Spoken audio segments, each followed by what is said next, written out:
Welcome back to my channel. आज की कहानी बस एक कहानी नहीं है, ये एक सच्ची घटना पर आधारित है। तो चलिए कहानी की शुरुआत करते हैं।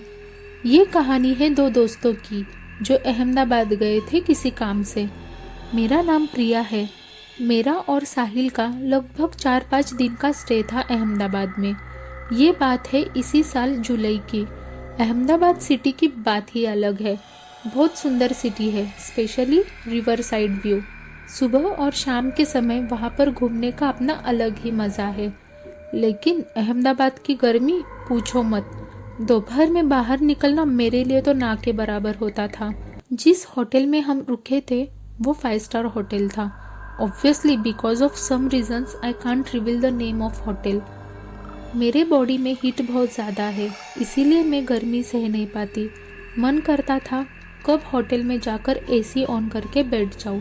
बट जैसे ही हम रूम में जाते हार्डली 5-10 मिनट एसी ऑन रखने के बाद तुरंत ही साहिल एसी ऑफ कर देता था। मुझे एसी चाहिए होती थी तो मैं नॉर्मल स्पीड पे एसी ऑन रखती थी। ऐसे ही जब समय मिलता तो टीवी देख लेते थे। तब पता नहीं मेरे पैर हमेशा ठंडे रहते थे, लेकिन बॉडी नॉर्मल टेम्परेचर पे। 1-2 बार साहिल ने मुझे गुस्सा किया कि एक तो तेरे पैर ब्लैंकेट के बाहर रख या तो फिर एसी ऑफ कर दे। आई वॉज लाइक मुझे तो एसी चाहिए, मैं पैर बाहर कर लेती हूँ भाई, आई हैव नो इशू। तब इतना कौन ही ध्यान देगा कि पूरी बॉडी नॉर्मल है लेकिन पैर बर्फ की तरह ठंड। ब्रेकफास्ट होटल में सुबह करके ऑफिस के काम से मोस्टली दिन भर हम बाहर ही रहते थे। एक रात दोनों का मन बर्गर खाने का किया।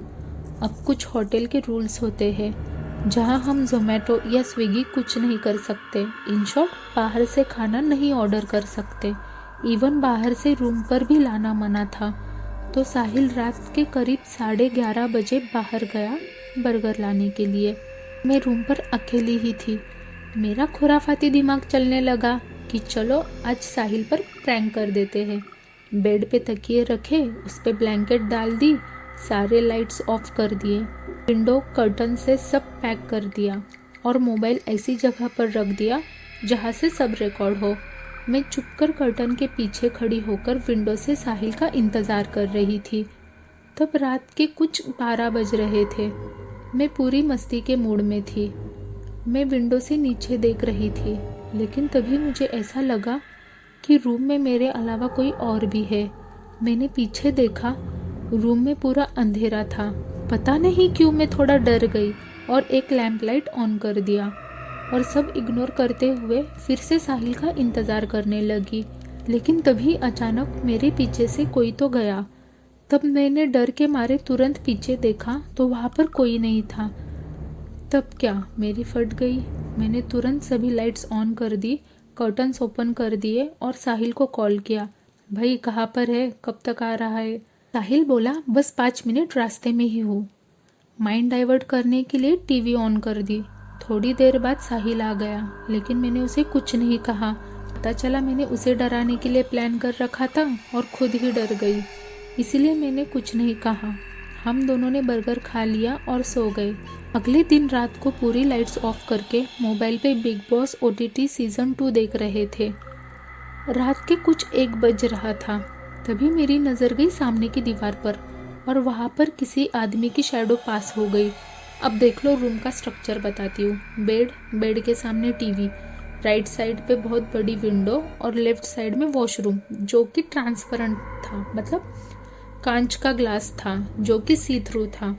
वो शैडो वॉल पर टीवी के पीछे से होकर वॉशरूम की तरफ चली गई। मेरी नज़र सामने थी। उस शैडो को देखते देखते लेफ्ट की ओर अपनी मुंडी घुमा ली और जैसे ही मैंने उस शैडो को वॉशरूम की तरफ जाते हुए देखा, वैसे ही वॉशरूम की लाइट तुरंत बंद हो गई अपने आप। वॉशरूम की एक छोटी लाइट ऑन थी, वो बंद हो गई। साहिल मेरे लेफ्ट में था। मैं उस शैडो को देख रही थी और साहिल मुझे। ही वॉज लाइक क्या हुआ पागल, ऐसे क्या देख रही है? सुनो, अभी अभी वहाँ पर किसी की शैडो थी और वो वॉशरूम की तरफ चली गई और वहाँ की लाइट ऑफ हो गई। साहिल वॉज लाइक पागल है क्या, कुछ भी मत बोल, और मैं तेरी ऐसी हरकतों से डरने वाला हूँ नहीं। साहिल मैं मजाक नहीं कर रही हूँ। सच में मैंने किसी को तो देखा और लाइट अपने आप बंद हो गई। साहिल ने कहा लाइट पहले से ही ऑफ थी। मैंने बोला नहीं, ऑन थी। साहिल ऑफ थी बोला ना। जैसे ही साहिल ने अपनी बात ख़त्म की वैसे ही वॉशरूम की लाइट अपने आप ऑन हो गई। कुछ सेकंड्स के लिए रूम में पूरा सन्नाटा हो गया। मैं भी चुप, साहिल भी। बाद में आई वॉज लाइक, देखा साहिल, मैंने बोला था ना। साहिल झट से उठा, मुझ पर चिल्लाते हुए, पागल, पता नहीं क्यों सब लाइट्स ऑफ कर देती है। साहिल ने रूम की सारी लाइट्स ऑन कर दी और बोला कुछ नहीं, चलो बिग बॉस देखते हैं। कभी कभी लाइट में प्रॉब्लम होती है, हाई लो वोल्टेज के कारण ऑन ऑफ होती है। अब इस पर बात नहीं करते हैं। मैंने बोला चलो लाइट का छोड़ दो, what about shadow. Sahil was like, बाहर से गया होगा कोई तो उसी की शैडो होगी। बेटा हम 4th फ्लोर पे है। साहिल, अब तू तेरा मुंह बंद करेगी? बोला ना इस टॉपिक पर बात नहीं, चुपचाप बिग बॉस देखते हैं या तो फिर सोते हैं। और एक बात, लाइट्स ऑफ नहीं करेगी तू। साहिल पूरा गुस्से से लाल हो रहा था। फिर मैंने भी कुछ नहीं कहा और हम सो गए। अगले दिन हमारी फ्लाइट थी घर के लिए और रात के 10 बजे घर पहुंच गई। मेरा घर बहुत धार्मिक है, भगवान में हम सबकी आस्था है। मेरा घर 2 फ्लोर का है, एक ग्राउंड फ्लोर, एक 1st फ्लोर और ऊपर टेरेस। ग्राउंड फ्लोर पर ही एंटर होते ही भगवान का मंदिर है और बाहर से ही ऊपर जाने के लिए सीढ़ियाँ है। जैसे ही मैं घर आई सीधा ऊपर चली गई, बैग वैग रखा और फ्रेश होकर नीचे आ गई। अगले दिन मेरी मम्मी और मेरे भैया जा रहे थे यूपी, अयोध्या और काशी विश्वनाथ के लिए। तो 10 दिन के लिए घर पर मैं, मेरी भाभी और भैया की 2 छोटी बेटियां थी। एक नर्सरी में है और एक 2nd स्टैंडर्ड में।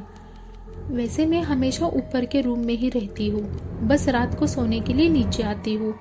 उस टाइम बारिश हो रही थी और घर पर पूरा अंधेरा रहता था। मैं मस्त अपने बेडरूम में मोबाइल चला रही थी। दोपहर का टाइम था। ऊपर एक हॉल, 2 रूम है। मैं एक रूम में थी। तब बाहर से किसी के चलने की आवाज़ आई, जैसे कि हॉल में से कोई तो दूसरे रूम में गया हो। मुझे लगा किसी काम से भाभी आ गई है, इसीलिए मैंने ध्यान नहीं दिया। अगले दिन फिर से दोपहर में हॉल में से रूम की तरफ किसी के तो चलने की आहट सुनाई दी। तभी मुझे लगा भाभी होगी, लेकिन मैंने अंदर जाते हुए सुना, रूम से बाहर आते हुए नहीं। और मैं वेट कर रही थी भाभी रूम से बाहर आने की। फिर मैंने बाहर जाकर देखा तो वहाँ पर कोई भी नहीं था। नीचे जाकर देखा तो भाभी सो रही थी।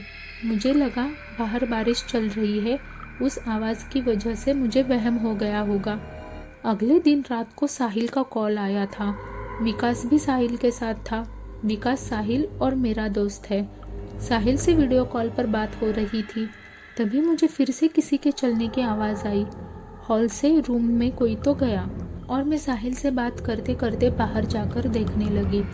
साहिल ने पूछा क्या हुआ, ऐसे क्यों देख रही है, कोई आया है क्या? फिर मैंने साहिल को बोला जब से हम अहमदाबाद से आए हैं तब से मुझे ऐसा लग रहा है कोई तो मेरे साथ है। जब आप बर्गर लेने गए थे तब भी मुझे फील हुआ था उस रूम में मेरे अलावा कोई और भी है। फिर अगली रात वो शैडो दिखना, लाइट बंद होना, आपको तो मेरे ऊपर ट्रस्ट ही नहीं है।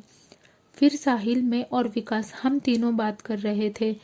साहिल बोल रहा था विकास भाई वहाँ पर इसको एक शैडो दिखाई दी। पहले तो मैंने इस पर विश्वास नहीं किया, लेकिन जैसे ही लाइट ऑन हो गई मेरी फट गई। ऐसा कहते हैं अगर ऐसी कुछ नेगेटिव एनर्जी फील हो तो उस वक्त उस बारे में बात नहीं करनी चाहिए, उससे और ज़्यादा हम उनको एक्टिव कर देते हैं। तब मैंने इसको दिखाया नहीं, लेकिन अंदर से मैं पूरा डर गया था और इसे उस टॉपिक पर आने ही नहीं दिया। मैंने और विकास ने फिर मजाक बनाना चालू किया, डरपोक, मुझे पता था आप डर गए थे इसीलिए सारे लाइट्स ऑन कर दिए आपने और मुझे चुप करवाया। हम लोगों की मस्ती मजाक चल ही रही थी, तभी फिर से किसी के चलने की आवाज़ आ गई तो मेरी सच में फट गई थी, क्योंकि रात के कुछ तो 11:30 बज रहे थे। ऊपर के घर में सिर्फ मैं अकेली थी। मेरे फेस का रिएक्शन देखकर साहिल और विकास ने बोला बेटा चुपचाप कटले नीचे चली जा। अब मुझे भी डर लग रहा था, मैं भी झट से नीचे चली गई। फिर अगले दिन भाभी से मेरी बातचीत हो गई और मैंने भाभी को पूछा, क्या आप दोपहर में ऊपर आते थे किसी काम से? तो भाभी ने बोला, नहीं, ऊपर तो मैं एक बार भी नहीं आई। अब तो मुझे पक्का यकीन हो गया था, जो उस होटल में था वो ही यहाँ पर आ गया है, मेरे पीछे पीछे ऊपर के घर में घूम रहा है। अगली सुबह मम्मी और भैया आ गए काशी से वापस। दोपहर में मम्मी और भाभी में बैठकर बात कर रहे थे। मम्मी ने पूछा, तबीयत ठीक नहीं है क्या? चेहरा पूरा सूख गया है, काली पड़ गई है। मैंने बोला, नहीं तो तबीयत ठीक है मेरी। फिर मैंने मम्मी को सब इंसिडेंट बताया, होटल वाला और घर वाला। मम्मी ने बोला, बेटा जब तू अहमदाबाद से आ रही थी तेरे पीरियड्स चल रहे थे ना? मैंने बोला, हाँ। और आते ही तू सीधा ऊपर के घर में चली गई? मैंने बोला, हाँ। तो मम्मी ने बोला, तू ऊपर मत जा, जो कुछ वहाँ था शायद तेरे पीछे यहाँ तक आ गया है बिकॉज ऑफ योर पीरियड्स। आते समय मम्मी ने अपने साथ गंगा जल लाया था। मम्मी ने बोला, कल सुबह सुबह नहाकर पूरे घर में गंगा जल छिड़क देती हूँ, तब तक तू ऊपर मत जा। अब मुझे भी डर लगने लगा, लेकिन मेरे अंदर की चुल ख़त्म ही नहीं होती। मम्मी के मना करने के बावजूद मैं 10 बजे कॉल पर बात करने के लिए ऊपर चली गई। थोड़ी देर बाद मुझे फिर से आवाज़ आई, लेकिन तब अंदर से सामान उठाने की भी आवाज़ आई।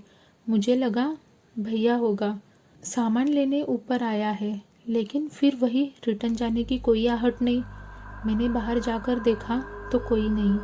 मुझे लगा भैया ही होगा, मजाक कर रहा होगा। दोपहर में हम लोगों की बातें सुन ली होगी, क्योंकि चलने के साथ साथ सामान उठाने की भी आवाज़ आई थी।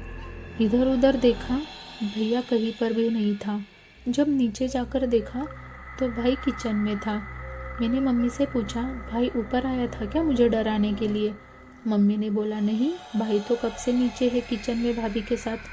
फिर मैंने मम्मी को सब बताया। मम्मी ने खूब डांट लगाया, क्यों गई थी ऊपर? फिर मम्मी ने तुरंत गंगा जल लिया, धूप अगरबत्ती, और भाई के साथ ऊपर जाकर हर तरफ गंगा जल छिड़क दिया। अगले दिन सुबह सुबह मम्मी ने पूरे घर में गंगा जल छिड़क दिया। सच कहते हैं गंगा जल में बहुत ताकत होती है।